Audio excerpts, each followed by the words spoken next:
sababu ya kufanya usafi katika msikiti, usafi wa msikiti. Na hii ni katika mwezi ambao kwamba mashaallah ikifika wakati wa iftar tunapata misikiti imejaa mpaka kule mwisho. Lakini angalia nidhamu ya usafi. Je, tunachunga usafi katika sehemu za haja? Kwa sababu tuko wengi. Tunachunga usafi wakati wa kufuturu, sehemu ambayo kwamba ulikaa, zile tende umezitumia, je, umesanya yale mbegu katika sehemu nzuri? Yale vikombe tumetumia kunywa naye maji, twarudisha. Tumechunga nidhamu ya msikiti. Mashallah, ukiingia misahafu imepangwa, alhamdulillah, yote imewekwa sehemu yake. Yule ambaye kwamba ametoa, ametumia, amesoma, amemaliza, je, unairudisha sehemu ambayo kwamba ulitoa? Kuna baadhi yetu tuwatumia viti, umemaliza kutumia kile kiti, ulikipata wapi? Sehemu fulani. Je, umerudisha ile nidhamu? Umerudisha sehemu ambayo kwamba, au unaiwachilia? Sababu kuna watu wanaona msikiti nyumba ya Mwenyezi Mungu, kwa hivyo kila mmoja atatumia anavyotaka, anaiacha sehemu anavyotaka. Hata kwa masikitiko zaidi, sehemu za haja yetu sisi Waislamu ambao kwamba tumesifiwa ndo umma bora, ndo umma ambao kwamba unafahamu at-tahur shatrul iman, usafi ni moja katika nguzo ya iman. Al-islamu nadhifu fatanadhafu fa innahu la yadkhulu al-janna illa nadhif. Twajua hizo, nenda katika vyoo vyetu baada ya istimali, baada ya kutumia yale vyombo, unapata vinatupwa ovyo ovyo pale. Huyu ametupa, hajali kuwa kuna yule ambaye kwamba atakayekuja, kuna yule ambaye kwamba atakayetumia baadaye. Kwa hivyo mtu kuweza kufanya khidma, bekaa salafu salih, baadhi yao wengine wanatoka wakienda kuwasaidia wengine katika masaili ya, wakienda katika vita, huyu kazi yake ni kuwasaidia wengine, huyu kazi yake ni kuwasaidia wale wagonjwa, wale ambao kwa na majeraha. Ndani yake vile vile Mtume sallallahu alaihi wasallam yuftahu abwabu sama, kipindi kile milango ya mbingu inakuwa ni kufunguliwa na Allah subhanahu wa ta'ala, anakuwa ni mwenye kutakabali dua ya mtu ambaye kwamba anayeomba. Sehemu nyingine anaeleza Abdullah ibn Umar radiyallahu anhu ya kuwa bainama nahnu nusalli ma'a rasulillahi sallallahu alaihi wasallam, tulikuwa tunasali na Mtume sallallahu alaihi wasallam, idh qala rajulun min alqawm, ikawa mmoja, tunasali nyuma ya Mtume, ikawa mmoja anatamka katika wale musallin, ikawa mmoja anatamka anasema Allahu akbar kabira walhamdulillahi kathira wa subhanallahi bukratan wa asila. Hii adhkar, alhamdulillah, Allahu akbar kabira walhamdulillahi kathira wa subhanallahi bukratan wa asila.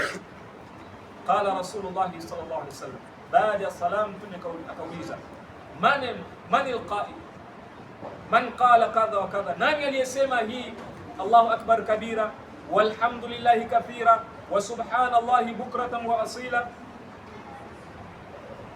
Faqala rajul min alqawm, basi yule mtu akasema, ana ya Rasulullah, mimi ndo nimetamka maneno haya, ewe mtume Mwenyezi Mungu.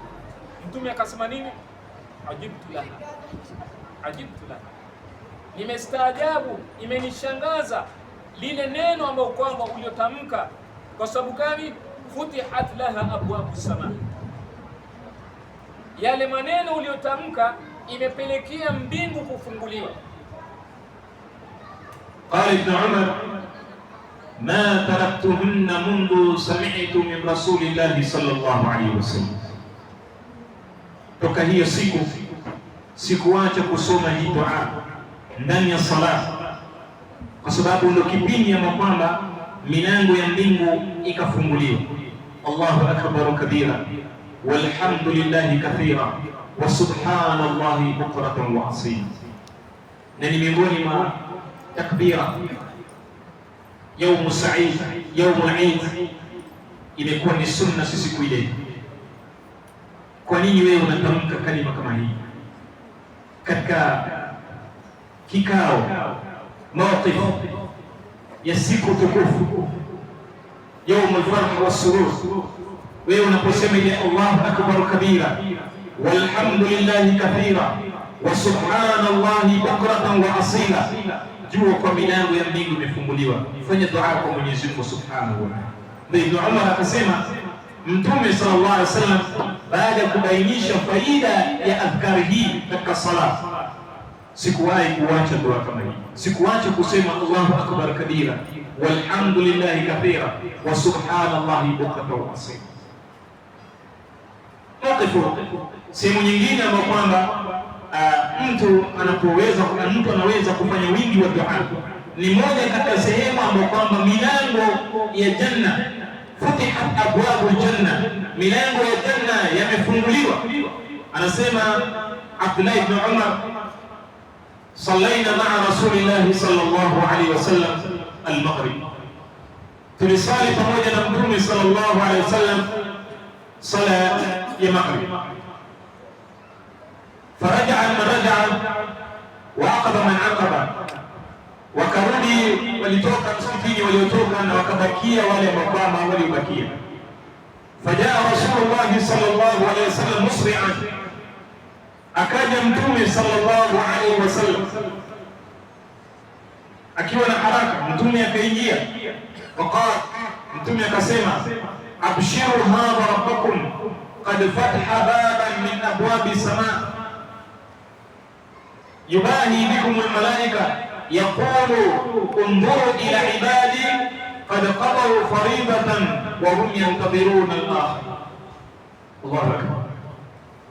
Abdullah bin Umar anasema Mtume sallallahu alaihi wasallam aliporejea akatoa bishara akimwambia masahaba, malaika huwapongeza wale watu ambao kwamba baada ya sala yantadhirun, wanakaa wanasubiri sala nyingine, ikapelekea milango ya mbingu kufunguliwa ili kupokelewa dua zao.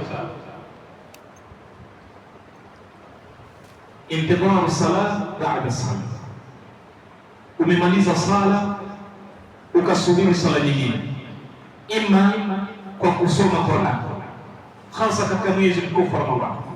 Kama wewe una wakati, una muda baina al-maghrib wal-isha, baina al-maghrib wal-isha, kipindi kile ni kifupi sana, ukafanya mujahada ya nafsi, ukabakia msikitini ukasema hili ni sali moja, 1 hour, nimaliza kufanya iftar yangu, sala ya maghrib ikiisha ni saa 1:15, nikisubiri pengine ni 1 hour, saa 2:15 tunasali isha mubasharan, tunasali tarawih kwa wingi zaidi. Mara nyingi misikiti yote yanamaliza salatu tarawih ima saa 3:30 au saa 4. Ukarudi nyumbani kwako ukafanya iftari yako kwa uzuri, lakini umejizolea ile intidhar ya sala hadi sala nyingine. Milango ya mbingu ilikuwa imefunguka na ukiomba dua au anatafakari. Ndio kuona wazee rahimahullah, Mwenyezi Mungu awarehemu, wazee wengi walikuwa wanakaa baada ya magharibi ila al-isha, utampata anafanya adhkar, utampata anasoma Qur'an. Aina nahnu sisi tuko wapi? Hata ndani ya Ramadhan au baada ya Ramadhan, baina al-maghrib wal isha, huwa ni masaa mangapi? Lakini tembea katika misikiti utapata kipindi kile ambapo hakuna anayekwenda kazi, hakuna anayeshughulika, ni muda mfupi sana, lakini watu wengi wametoroka, wamehama, basi utapata ni wazee. Ni kipindi cha fitna ambapo kwamba baadhi za mipira yamewekwa baina al-maghrib na isha. Kuna baadhi za misikiti ukienda ukikosa vijana wakati fulani, unajua kuna game leo, kipindi fulani wanakumbuka katika ibada ya Mwenyezi Mungu Subhanahu. Kwa hiyo miongoni mwa sehemu ambapo kwamba milango ya mbingu hufunguka Mwenyezi Mungu Subhanahu wa Ta'ala kuzitakabal ni intidharu sala baada sala. Ama ile adhkar Allahu akbar kabira walhamdulillahi kathira wa subhanallahi bukratan wa asila, kwa yule asiyejua ni wakati gani unaweza kuisema, wakati baada ya takbiratul ihram. Imamu anaposema Allahu akbar, leo ukasema Allahu akbar, kuna zile dua zinaitwa duaul iftitah, dua za kufungua sala. Kuna wajjahtu wajhiya, Allahumma ba'id baini وبين خطاياي كما بعدت بين المشرق والمغرب اللهم نقني من الذنوب والخطايا. Na vilevile kuna hii Allahu akbar kabira walhamdulillahi kathira wa subhanallahi bukratan wa asila. Milango ya mbingu imefunguliwa. Vilevile sehemu nyingine ambapo milango ya mbingu kupelekea kufunguka ni kama alivyoeleza Abu Hurairah radhiallahu anhu wa Mtume sallallahu alaihi wasallam asema, thalathatun la turaddu da'watuhum, watu sampuli tatu dua zao hutakabaliwa na Mwenyezi Mungu wala hazirejeshwi, zinakubaliwa. Imamun adil, kiongozi mwadilifu, wasaim hatta yuftar, na yule mtu ambaye kwamba aliyefunga mpaka anapofuturu wakati al-iftar. Ndio kiangalia Mtume sallallahu alaihi wasallam kuweka kuwa ni sunna mtu kufungua kwa ruka tende ikauka, ukikosa tumia tamri kama mara nyingi tutumia, na ukikosa pengine kwa sababu uweza kuwa na hali tofauti. Kuna ule pengine kulingana na diet yake hawezi akatumia tende, kulingana na afya yake hawezi akatumia tende, kulingana na pengine mazingira hawezi akapata. Akasema faman lam yajid fabil ma'i, atakayekosa hizo vitu viwili atumie maji. Hii ni moja. Maji ni jambo ni kitu ambacho kwamba hutumika na kila mtu, aliye mgonjwa na aliye mzima anatumia maji, na ndani yake ina siri kubwa mtu kutumia maji. Na miongoni hata masadaka bora ya yule binti aliyokwenda kwa Mtume sallallahu alaihi wasallam akamwambia, ya Rasulullah, mama yangu amefariki, je, naweza kumtolea sadaka? Sadaka gani ambayo ni bora? Akamwambia sakil maji, nenda ukanyweshe watu maji. Sikuwa haya mengine ni haramu, lakini kipindi kile yatakikana mtu afanye wingi wa dua inda al-iftar, wakati wao wanapofuturu fanya wingi wa dua. Ndio maana unatumia tende moja, tatu au maji, ujishughulishe na dua. Na miongoni mwa dua ni dua baada ya adhan. Ndio Mtume akasema yule ambaye kwamba atakayesema baada ya muadhin au katika ile ashhadu an la ilaha illa Allah, ashhadu an la ilaha illa Allah, ashhadu anna Muhammadar rasulullah, raditu billahi rabban wa bi Muhammadin rasul wa bil islam din, halat lahu shafa'ati yawm. Huyu mtu ambaye kwamba mimi nitamtetea siku ya Kiyama. Na vile vile yule ambaye kwamba baada ya adhan atasema nini? Allahumma rabb hadhihi da'wati tamma was-salati al-qa'ima ati Muhammad, mpaka mwisho. Futihat lahu abwabul jannati thamanin yadkhuluha min ayyi sha, milango 8 ya pepo unafunguliwa kwa dua pekee yake. Chagua ile ambayo kama unataka kuingia. Na adabu ya adhan, idha adhana muadhdhin, anapoadhini mwenye kuadhini, faqulu mithla ma yaqul. Tumekatwambia katika adabu ya adhan turudie vile muadhini anavyosema. Lakini wakati wa iftar, ni wangapi kati yetu sisi wanakumbuka hiyo dua? Ni wangapi wanasema raditu billahi rabba wa bil islami dina wa Muhammadin sallallahu alaihi wasallam nabiyya wa rasula? Ni wangapi kati yetu sisi wanarudia kama vile muadhini anavyosema, kama ilivyokuja katika mafundisho ya Bwana Mtume? Kwa sababu tumejishughulisha na kathratu taami inda al-iftar, vyakula vingi, huja na juisi na kaimati na sambusa. Sangapi atakumbuka dua? Lakini lao ingekuwa ni maji au tende, basi akili yako ingekuwa mbali, unamkumbuka Mwenyezi Mungu Subhanahu wa Ta'ala. Na dua nyingine ambayo Mwenyezi Mungu kujibu da'watul madhlum, na ni dua ya yule ambaye kwamba aliyedhulumiwa. Mtume akasema wa tuftahu laha abwabus sama. Haya mambo matatu Mwenyezi Mungu Subhanahu wa Ta'ala kufungua milango ya mbingu. Kwa hivyo bi maana Allah Subhanahu wa Ta'ala ujibu dua wakati wewe katika mwezi mtukufu wa Ramadhani, omba dua. Leo ni siku ya 6, alhamdulillah. Kamina ni wangapi kati sisi tumeomba nini? Evangelio sasa, jiulize leo ni siku ya 6. Ulilia nini kwa Mwenyezi Mungu Subhanahu? Kwa sababu tumesema mtume amethibitisha na kauli ya mtume anaposema Mwenyezi Mungu, wama yantiqu anil hawa in huwa illa wahyu yuha. Dua inda al-iftar au dua ya mtu aliyefunga mustajab, inakubaliwa. Wewe unaomba nini kutoka Ramadhani imeanza? Nini una tofauti gani unaona katika dua zako kutoka Ramadhani ilipoanza mpaka leo? Hasa jipime katika mizani. Wakati wa iftar umeomba nini? Wakati ulikuwa ukifuturu au wakati wa sala? Vile vile sehemu nyingine Mtume sallallahu alaihi wasallam katika hadithi ya Sahal ibn Sa'd anasema sa'atani tuftahu abwabu as-sama, vipindi viwili milango ya mbingu kufungulia.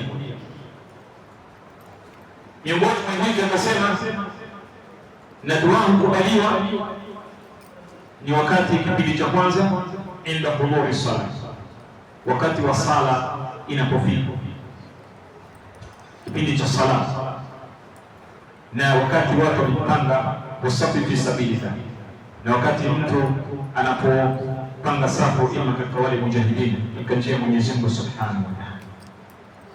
Kwa hivyo hata wewe katika ile nidhamu unapokaribia umejiandaa kuja katika sala, ni dua mustajab. Ala sabili al-mithal, tuchukue mfano. Ikiwa Muislamu leo ameambiwa anaenda interview, umekuwa shortlisted, unaenda interview, natumai mavazi yako itakuwa nzuri, lugha utakayochukua ni lugha fasaha, makaratasi yako utajipanga vizuri, matembezi yako utatembea vizuri, hata nidhamu ya kukaa utakaa vizuri. Kwa sababu unaogopa nini? Tukidisqualify.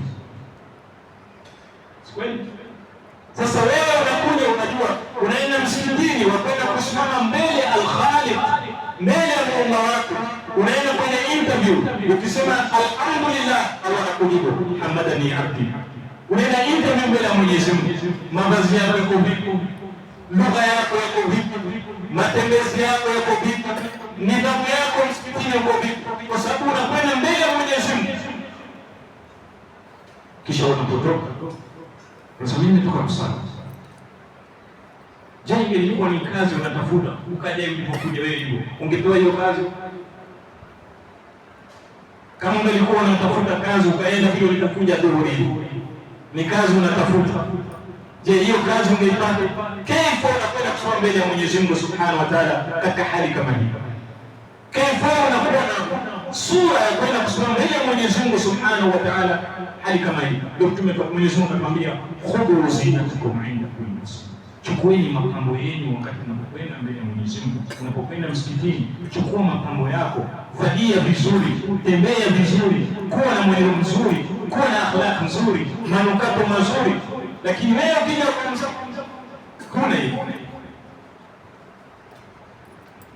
ingine hapo kwamba milango ya mbingu kufunguka na dua zikakubaliwa, ni dua ya mzazi juu ya mtoto wake. Mara nyingi wazazi wanaona tu ni jukumu la mtoto kumwombea mzazi, lakini ukiangalia hata ndani ya Qur'an Mwenyezi Mungu Subhanahu wa Ta'ala amepiga mifano ya mitume wanaoombea watoto wao dua.